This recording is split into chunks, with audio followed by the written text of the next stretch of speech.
If anything goes wrong, meet at the entrance.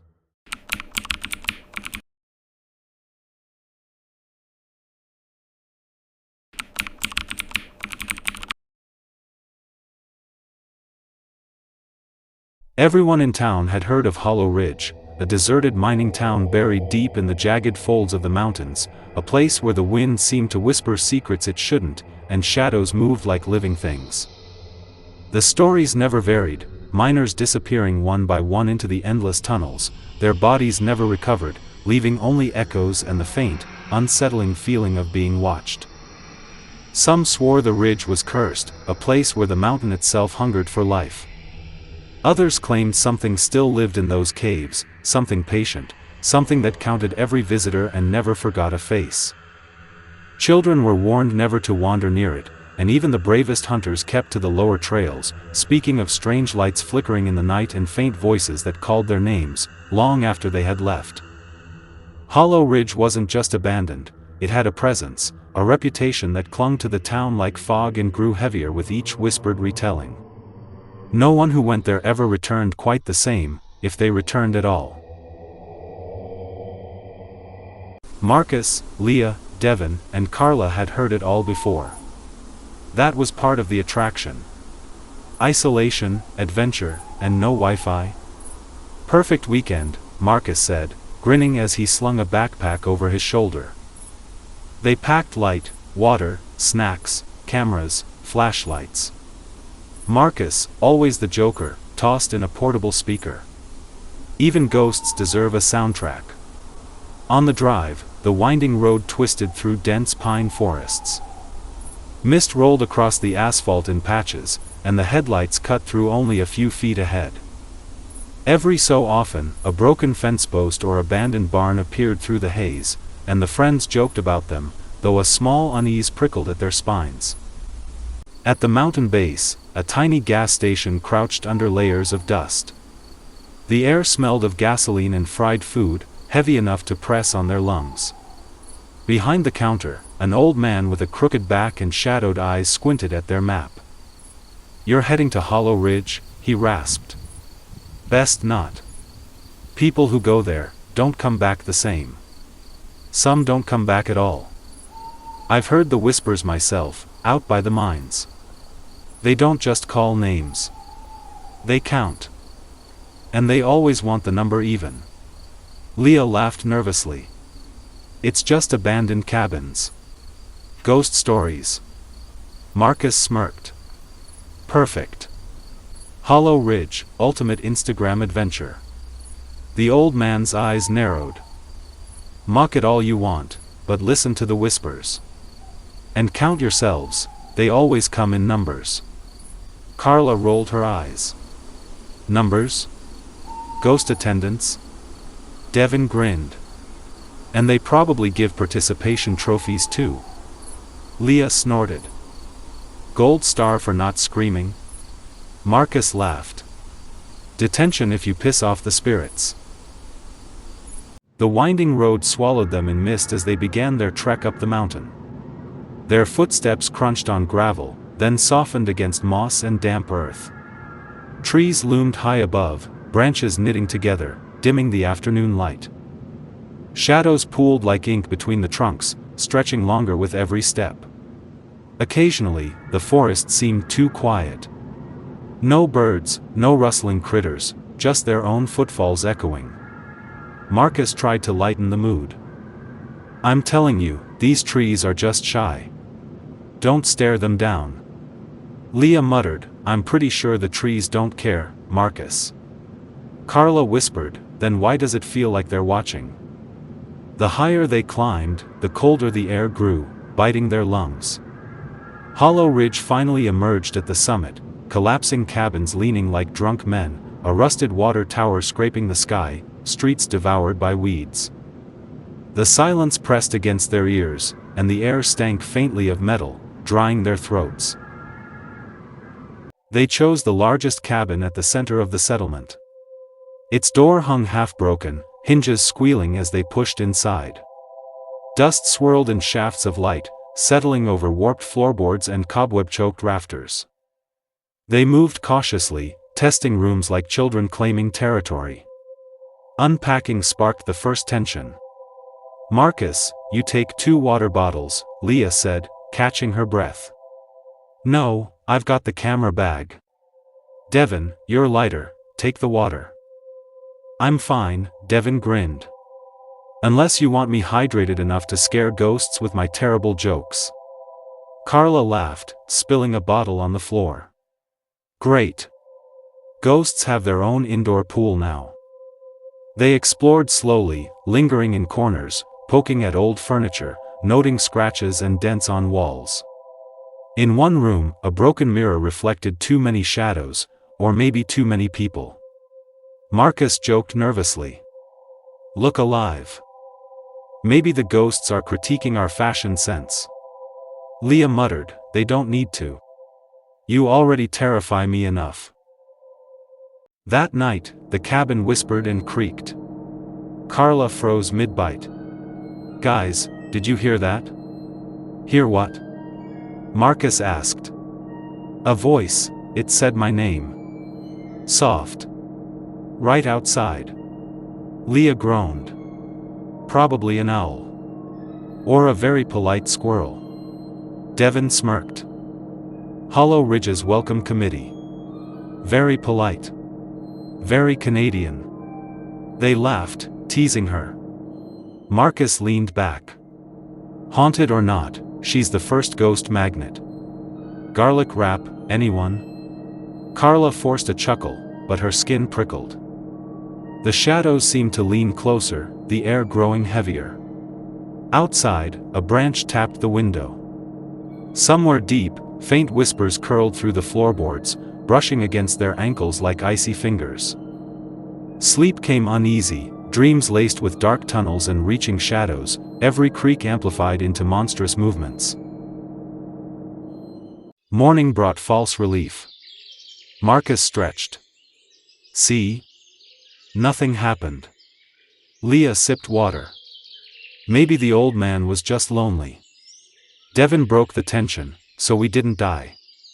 I honestly thought we were going to die during the night." Marcus chuckled. "Well, maybe what doesn't kill you only makes you stronger." Carla leaned in, smirking. "My grandpa used to say what doesn't kill you in the morning is just keeping you for dinner." Leah grinned. "Ghosts don't even have teeth to chew us with." Laughter filled the cabin, masking faint whispers that twined beneath the sound, unnoticed but persistent. Outside, Hollow Ridge waited silently, the wind carrying the echoes of something unseen, something patient, something ready. At the ridge's edge, the mine yawned like a black maw, twisting deep into the mountain. Rumors said it bent in impossible directions, swallowing light and sound. Night 2, they dared to explore. The air exhaled icy drafts, carrying the scent of damp earth and rusted metal. Before stepping inside, they argued how to approach it. Devin wanted to split shafts to cover more ground. Marcus shook his head. "Bad idea. Strength in numbers. We stick to pairs." Leah agreed, uneasy. Carla just shrugged. Marcus and Leah went one way, Devin and Carla the other. "Map it quick," Marcus said. "If anything goes wrong, meet at the entrance." Flashlights carved narrow beams into darkness, but shadows seemed to move in their periphery, human-like but wrong. Whispers slid along the walls, low and teasing, almost speaking their fears aloud. The air inside the mine reeked of mildew and iron, each breath thick with a cold that clung to their lungs. Flashlights carved weak, trembling beams into the darkness, illuminating jagged walls and pools of stagnant water. Shapes lingered just beyond the edges of the light, human-like but unnerving, too angular, too still. The silence pressed against them, broken only by occasional drops of water echoing from unseen stalactites above. Devin's light flickered across the cave floor, landing on something pale and twisted. "Carla, look at this," he whispered. She leaned closer, skin crawling. A half-buried human bone jutted from the mud, grimy and cracked. Devin's fingers brushed it despite Carla's protests, curiosity wrestling with instinct. The ground beneath them shifted, a hidden rock caught Carla's foot. She stumbled into Devin, sending both sprawling. The bone clattered across the floor. A cold draft swept through the shaft, carrying a faint, almost amused whisper that seemed to echo their terror. "First casualties of Hollow Ridge," Devin muttered, trying to steady himself.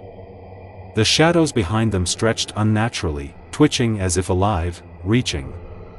Before they could recover, the darkness lunged. Twisting shapes grabbed at them, yanking them into the black. Their screams warped into a chorus of whispers, stretched and distorted, echoing off the tunnel walls. Marcus seized Leah, dragging her blindly through mud-slick passages. Shoes slipped, rocks tore flesh, and every echo seemed alive, mocking their every step. The tunnel narrowed, jagged walls clawing at them. "Keep up. Don't look back," Marcus shouted, his voice bouncing off the jagged stone. Leah tripped on a jutting rock. Marcus lunged, scooping her up mid-fall. "Got you, don't fight it." Their flashlights trembled in their hands, casting shadows that danced and writhed as if feeding off their fear. Every step deeper into the mine seemed to close a door behind them, the exit shrinking with every heartbeat. They scrambled over fallen beams, ducked under stalactites, climbed jagged ridges. Leah's flashlight slipped, clattering into darkness. Only Marcus's beam remained, shaking in his bloodied hand. Twice she stumbled, twice he caught her, muttering, "I've got you. I've got you," as the cave mocked his words. Every step forward became a test of will, as unseen hands seemed to tug at their clothes, brush their skin, and push them toward the abyss. Twisting tunnels multiplied, staircases collapsed into blackness, and the mine itself felt alive, aware, savoring their terror. At last, a thin crack of moonlight bled through ahead. They staggered toward it, gasping, limbs trembling from exhaustion and fear. Marcus stopped, chest heaving. This is my fault. I shouldn't have let us split up." Leah clutched his arm. "No. Don't blame yourself. We're still together, we're gonna make it out, Marcus. Trust me." Shadows detached from the walls, tall, wrong, moving without sound. "Run!" Leah screamed. They bolted, figures gliding after them faster than human, branches clawing, rocks tearing skin. Marcus dragged Leah, her screams shredding the night, until, in an instant, she was ripped from his grasp, pulled into the darkness by unseen hands. "No!" Marcus bellowed, stumbling forward, then the ground fell away. He tumbled down a slope, brambles tearing at his flesh, rocks slashing his face. Blood mixed with dirt as he rolled until crashing into undergrowth. There, among the brambles, he lay broken. Cold seeped into his bones. Around him, shadows hovered, circling, whispering his name. Marcus's chest heaved as he realized, this was it. No way out. Leah gone. Devin and Carla gone. And soon, him too. He thought of how he wished he could live to tell the story, but maybe someone else, someday, might survive long enough to write about it, to warn people never to come here. Then, rough hands yanked him upright. "He's half dead," a voice barked. Torchlight seared his eyes. Hunters stood over him, faces lined, unreadable. Relief slammed into Marcus like a final blow.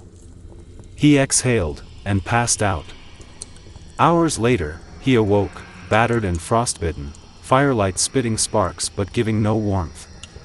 The men sat around in a circle, silent, their eyes glinting in the flames. None looked at Marcus directly, yet he felt their attention pressing down like a weight. One of them rose slowly, tilting his head as if listening to something deep in the woods. His lips moved, but the sound that answered did not come from him. It drifted from the dark ridge behind them, the same whisper Marcus had heard in the mine. The others stirred, murmuring low, voices blending with the whispers until Marcus couldn't tell which belonged to the men and which belonged to Hollow Ridge itself. A shiver ran down his spine. He thought, with sinking dread, that maybe he hadn't escaped the ridge at all. Maybe he had only been delivered deeper into its grip, closer to the things that waited, patient and endless. Behind him, in the mountain's black throat, the voices swelled again. The curse was patient. The curse was endless.